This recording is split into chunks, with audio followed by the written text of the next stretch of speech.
Hi, I'm Helen, and if you're listening to this, then thank you for joining us. In today's podcast, I'm going to be chatting with performer and self-professed queen of improvisation, Fanni Compton. During our chat, we discuss how she's built a successful career for herself over the past 10 years, and how she thrives amidst the challenges of working in such a competitive but ultimately rewarding industry. Hope you enjoy.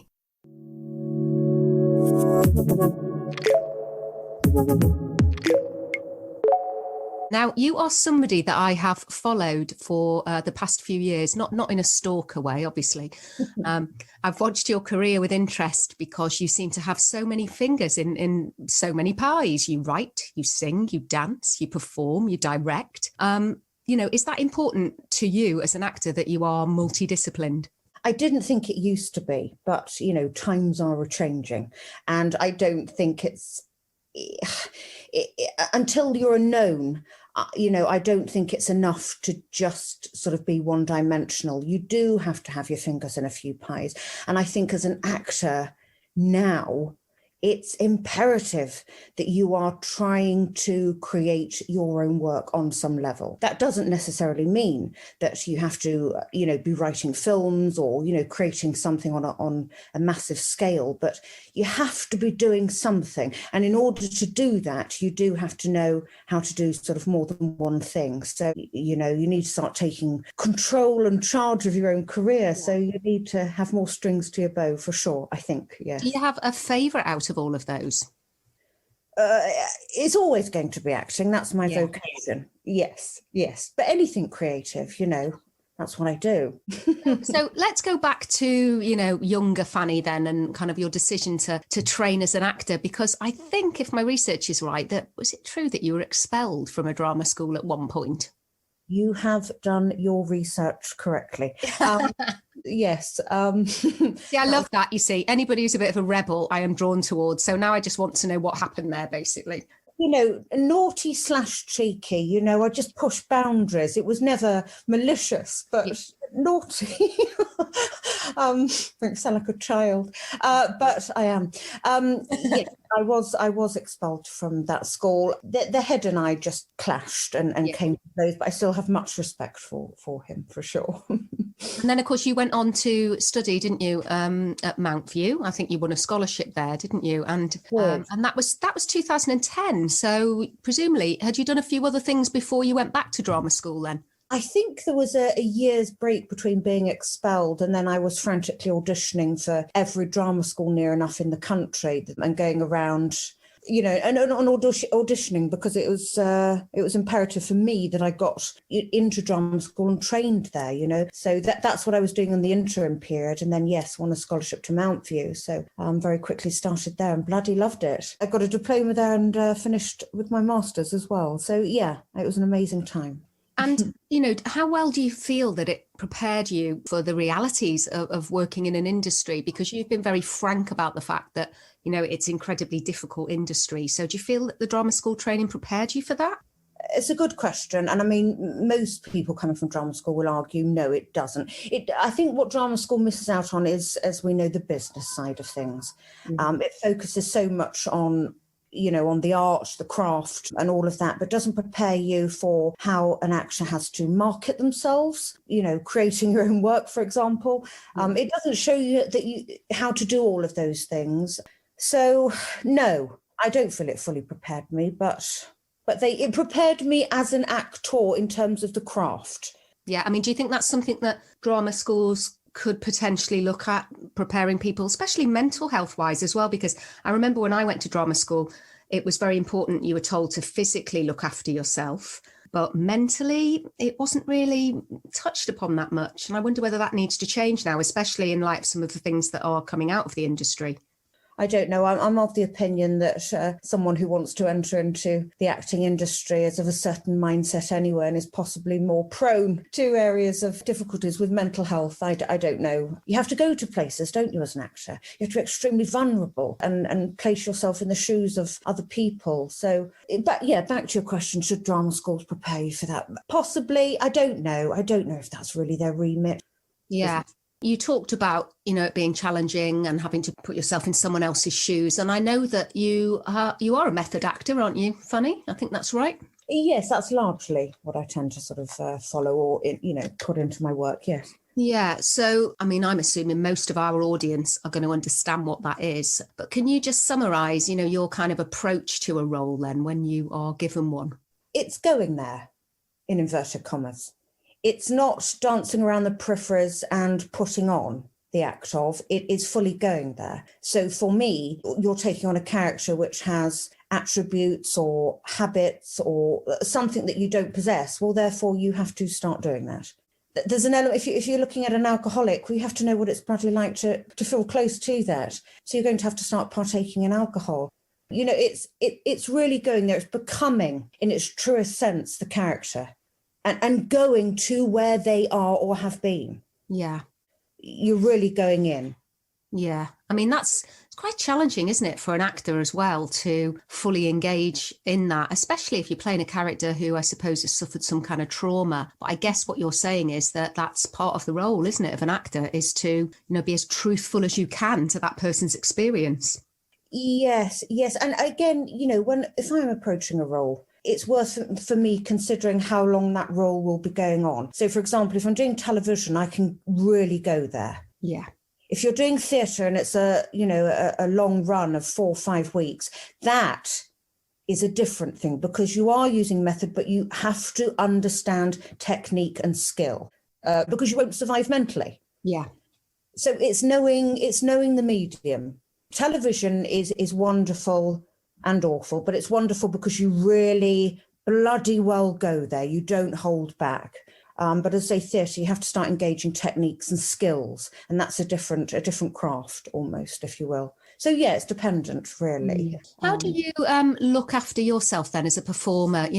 Both physically and mentally. Do you have a kind of a routine or a lifestyle that you adopt? I see on your Insta you describe yourself as a struggling Buddhist, which did make me laugh.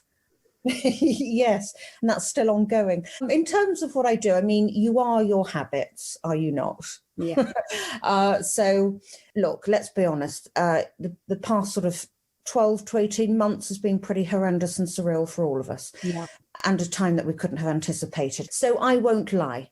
Many of my good habits have slipped or have taken a back seat because we don't know where this is all going to end. And when you don't know where something is sort of going to end, it's easy to sort of sit back and just, well, what's the point? What's the point of getting up and going and exercising? What's the point of meditating? What's the point of eating? Who's going to see me? So that sort of mindset can slip in, and I'm aware of that. But as a rule, yes, I mean, meditation is a big one for me. Emptying the mind, if you will, of the noise, because goodness me, don't have a lot in there. Eating as well as I can. Yeah, it does have a massive impact on me. When I eat junk, I really am junk. I'm not creative. I'm like a sloth moving around the house. I just can't be bothered with anything or anyone. And staying creative is a massive one. Which was hard, wasn't it, over the lockdown? I mean, I write and found it really difficult, to be honest, to motivate myself to write. I just felt like I couldn't, to be honest. And I think a lot of creatives probably felt the same. For sure, because you're inspired, aren't you, by what you're seeing and hearing and being out and about and, different relationships and circumstances or experiences.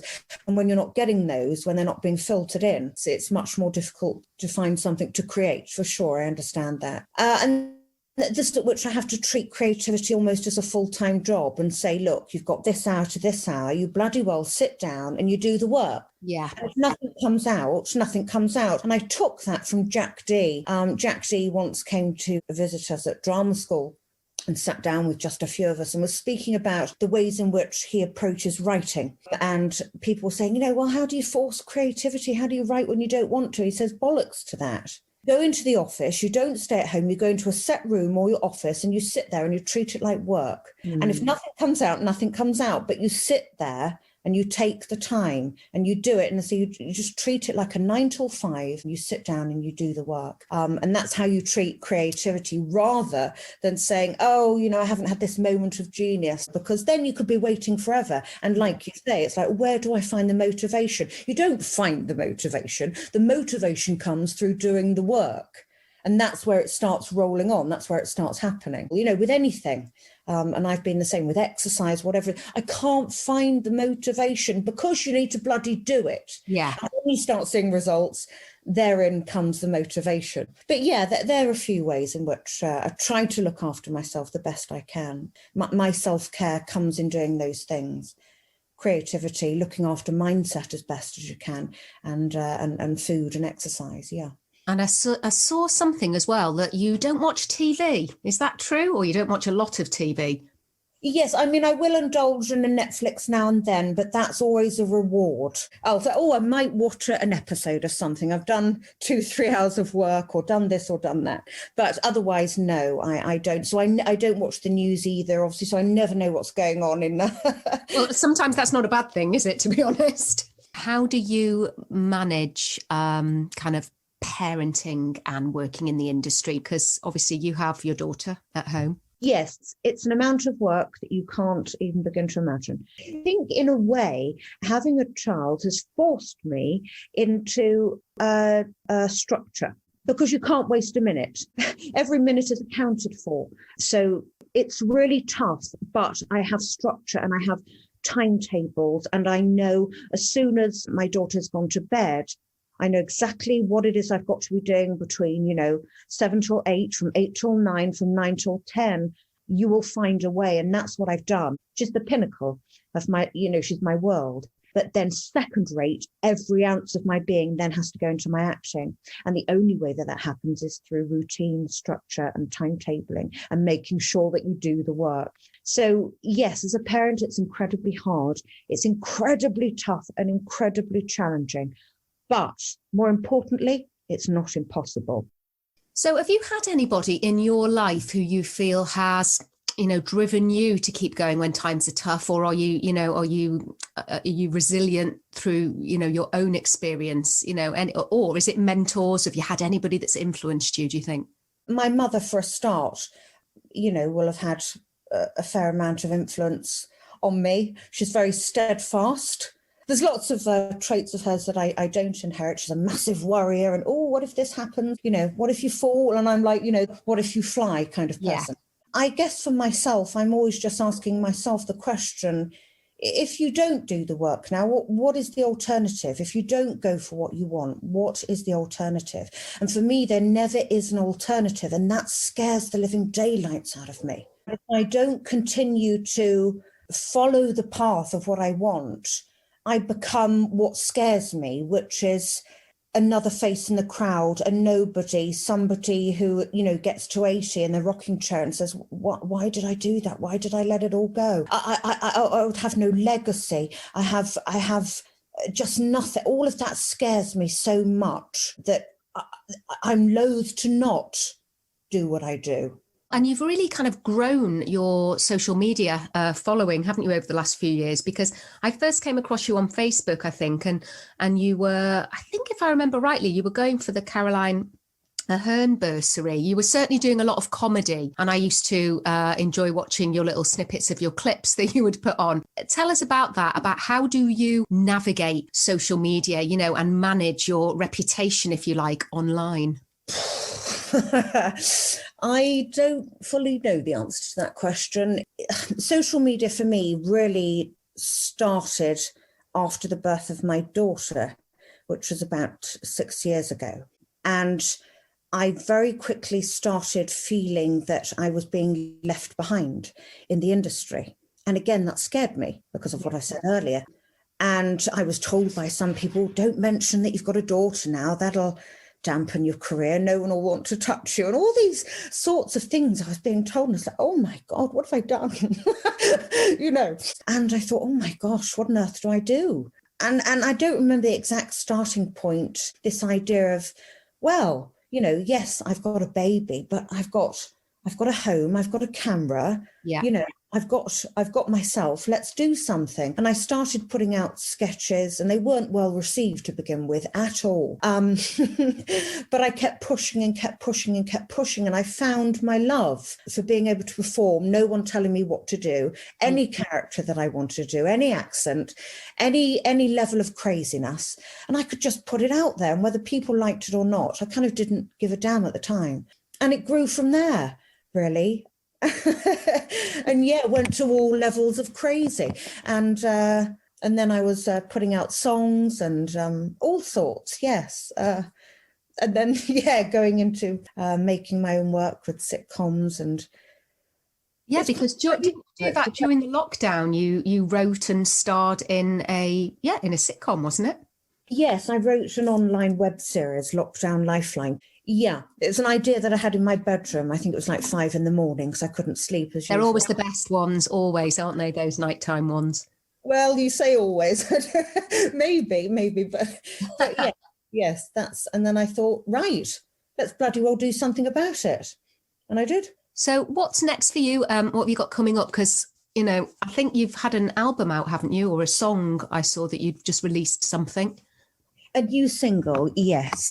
They were going to be on an EP, but because of the times and not being able to get into the recording studio, I've released them as singles instead. So yes, Outside In, that's a single that has just been released a week and a half ago or so, I believe. And yeah, I'm quite proud of it. It was written at a time, you didn't ask for this, but it was written, I was on a caravan holiday with my daughter at the time. I think this was the back end of 2019. I was going through a really sort of depressive phase. I was really struggling with my mental health, really, really struggling. And I remember my daughter had just got down to sleep and I went into the bathroom, just crying my eyes out, you know, like something of a film, sort of in the fetal position, just like,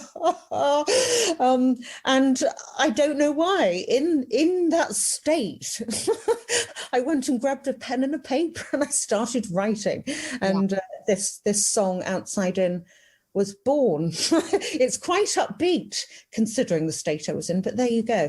But yes, so I'm proud of the song, and that reason, that creativity and something positive came out of something so vile and negative at the time.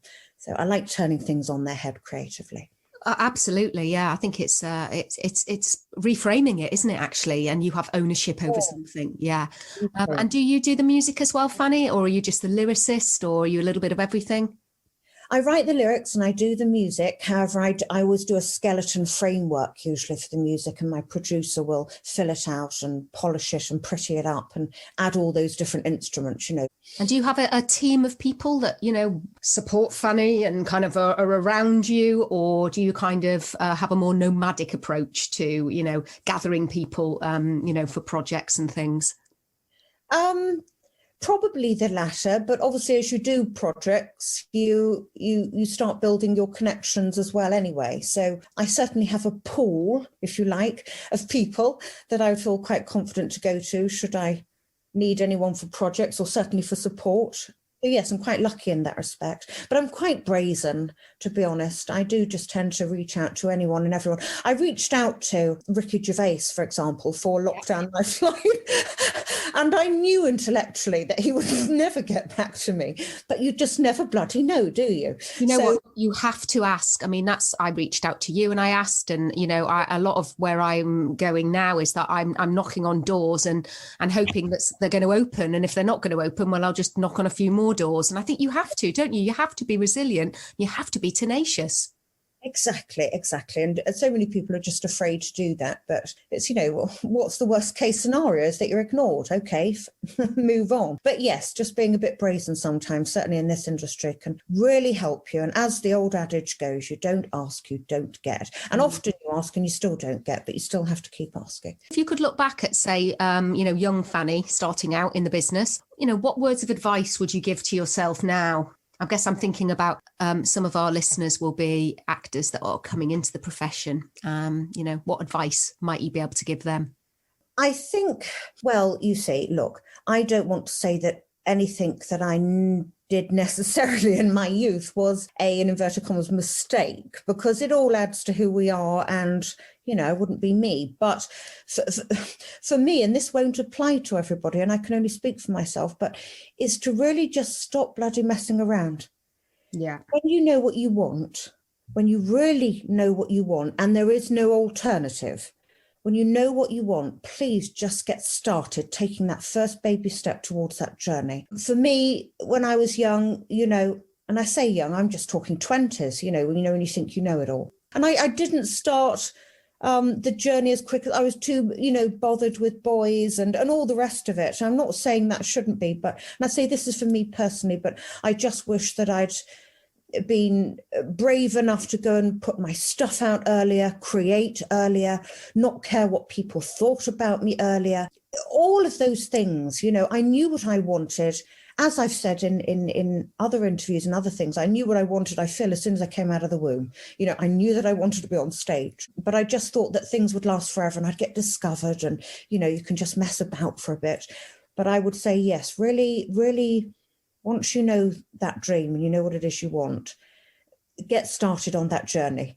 Get started on, because time goes so quickly and things in this industry move so fast, and there's hundreds upon thousands of people that want the same thing that you want. Yeah, get in early doors. Oh, well, listen, it's been a pleasure to talk with you, Fanny, and I really appreciate you giving up your Sunday to do so, and I hope you enjoy the rest of your weekend. Pleasure, and thank you so much for giving up your Sunday to speak with the likes of me.